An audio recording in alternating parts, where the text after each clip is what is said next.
is still paying the price. The Live Viper 6 weather team is coverage you can count on. The Live Viper 6 Skyview Network, sponsored by Terry Lambert Hyundai. Now on News Channel 6, Richmond County law enforcement looking for several missing people. We'll have that story and more as your News at 6 starts right now.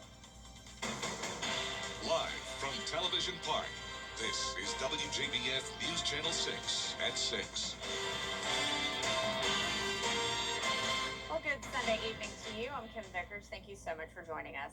Our coverage you can count on begins with the Richmond County Sheriff's Office needing your help in finding several missing teens. Robert Frazier, who's 15 years old, was last seen on the 1900 block of Harvest Point Way on May 9th. He was wearing a white tank top and black Nike slides, carrying a Nintendo Switch. Frazier may possibly be in the area of Vanderveer Road. If anyone comes into contact with Frazier or has any information as to his whereabouts, you're asked to contact the Richmond County Sheriff's Office. And Isaiah Nelson, 11 years old, was last seen on May 9th on Davis Mill Road. Nelson was last seen wearing all black clothing and he was on a bicycle. Anyone with any information concerning Nelson, also please contact the Richmond County Sheriff's Office. And the Richmond County Sheriff's Office is still searching for a missing woman. Cheyenne Madubke was last seen May 6th near the 1300 block of Green Street. Officials say she's known to suffer from mental health issues. Please contact the Sheriff's Office if you know anything. And the Richmond County Sheriff's Office is looking for a suspect who's wanted in reference to a smash and grab burglary at the liquor stop.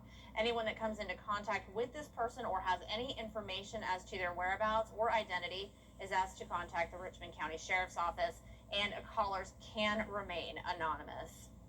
And we're going to send it on over now to meteorologist Miller Hyatt for a quick first check of your forecast. Now, Miller, all right, Miller, thank you so much.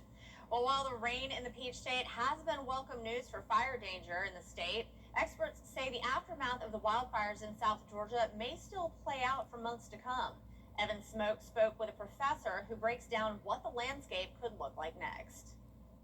Dr. Georgianne Moore is a professor of biology at Georgia Southern University. She has experience investigating the relationship between drought and fires. As people return to their homes after recent wildfires here in Georgia, Moore offered this insight into what could be their next steps. It depends on the land use. So if it's your personal property around your home and you're just used to trees for shade and for the aesthetics around your home, then you're going to be planting trees again that you want to grow rather fast and bring you back shade and some sense of cover. In other areas, these are pine farms and they'll be putting in plantation forestry again.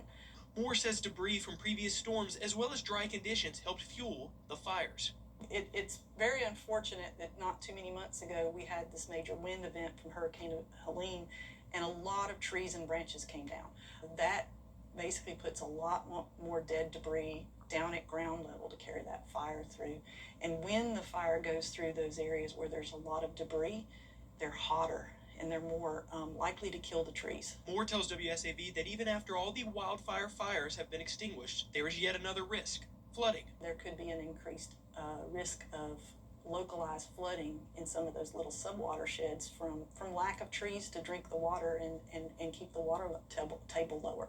So that's something that I'm interested in. Moore adds residents should be mindful of their activities like off-roading, as these vehicles could ignite dry debris. Reporting in Statesboro, Evan Smoke. Well, May is Water Safety Month, and first responders say education is key. Safety starts before anyone gets in the water. Experts say children should wear bright clothing because it makes them easier to spot. Adults should maintain constant supervision with no distractions.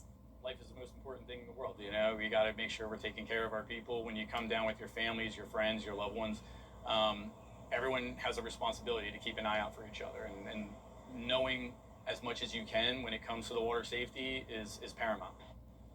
If you're heading to a pool or lake, officials also recommend checking conditions before you go. Well, parents, you have until May 14th to get your children ages 3 to 5 years old registered with Start Smart in Aiken. It's an instructional program with exposure to physical and social activities through sports. Parents work with their children to learn all the basic skills. Participants can sign up for baseball, soccer, or both sports.